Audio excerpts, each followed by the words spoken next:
Hello, my name is Nathan Pratt. I found an article titled Italy Threatens to Bring Down EU-Canada Free Trade Deal on the Wall Street Journal that relates to many of the subjects we have been learning about in class. I highly recommend purchasing a subscription as during my downtime I can keep up with world news and finance. There's also a stellar deal if you are signing up using a student email. So for starters, let's talk about what the EU is. This is also known as the European Union. The EU is a unified trade and monetary body composed of 28 member countries. It allows for the free flow of goods and people between the member nations. There are no tariffs or duties between members, and all taxes are standardized. Basically, everything is standardized. All products, services, and you can even practice law, medicine, or banking in any of the 28 countries if you are certified. The purpose of the EU boils down to making the members more competitive in a global marketplace. However, the EU has the tricky task of balancing the fiscal needs of its independent 28 political members. They all share a common currency called the euro. So, just a little more background on the EU. There are three bodies that govern the EU. First is the EU Council. It is tasked with the job of setting policy and proposing new legislation. Second, the European Parliament debates and approves the laws proposed by the EU Council. Now, third is basically their judicial branch. It is the European Commission, which executes the laws. Now that we have some background, we can take a look at the nature of this article. So, Italy is a member of the EU.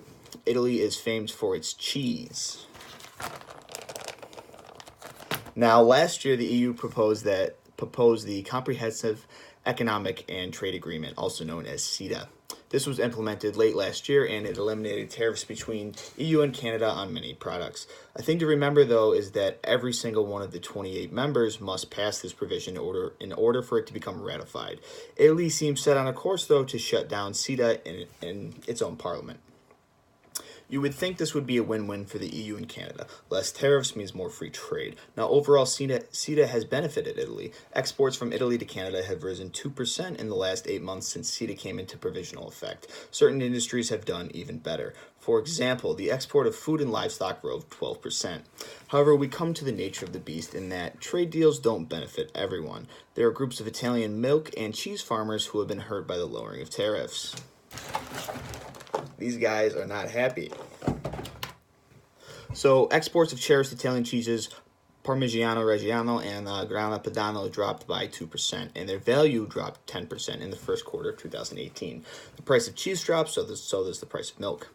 So there's also an issue of CETA letting Canada sell cheeses with Italian-sounding names that compete directly with authentic Italian cheese. There are no high tariffs to protect the domestic cheese anymore like there used to be. Now, if you look at everything as a whole, the trade deal is great for Italy. Quite often, not everything is looked at in a pure economic standpoint. Most of the time, tariffs are political in nature. There's always a certain industry that has something to gain or something to lose via an increase or a decrease in a tariff. And you bet these groups lobby hard to protect their interests, even at the expense of others. Italy's cheese farmers are being hurt by the reduction in trade barriers and foreign competition. They are willing to shut an entire bill down that affects the economies of 28 countries in a positive way to defend a few industries. This raises concerns as well as to the effectiveness and the complexity that is the EU. It is extremely difficult to pass legislation when you have to make 28 different countries happy, each with 1,000 different industries with different economic and political agendas, especially with countries like Italy that have an upstart anti-establishment party that has a willingness to defy the EU authorities. It's what gained them their popularity. This article is an excellent example of the political challenges that the global marketplace face when trying to deal and move forward with international trade deals.